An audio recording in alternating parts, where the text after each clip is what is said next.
ಸಿರಿತನವೆಂದು ಶಾಶ್ವತವಲ್ಲ, ಬಡ ಜನರೆಂದು ಪ್ರಾಣಿಗಳಲ್ಲ.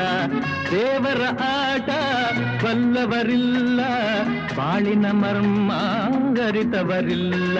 ನಿನ್ನೆ ತನಕ ಹಾಯಾಗಿ ಸುಪ್ಪತ್ತಿಗೆ ಪಾಪ ಇಂದು ಮಣ್ಣೆ ಗತಿಯಾಯ್ತು ಈ ಮೈಯಿಗೆ.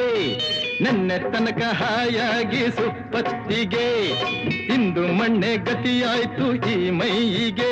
ಎಂದು ಆಳಾಗಬಲ್ಲವನೇ ಅರಸಾಗುವ, ಒಳ್ಳೆ ಅರಸಾಗುವ. ಹೇ ಮುತ್ತಿನಂಥ ಮಾತಂದ ಗೊತ್ತೇ ನಮ್ಮ, ನಿನಗೆ ಗೊತ್ತೇ ನಮ್ಮ. ನಾವು ಕಾಲಕ್ಕೆ ತಕ್ಕಂತೆ ನಡೆಯಬೇಕು ಎಂದು ತಾಳಕ್ಕೆ ತಕ್ಕಂತೆ ಕುಣಿಯಬೇಕು.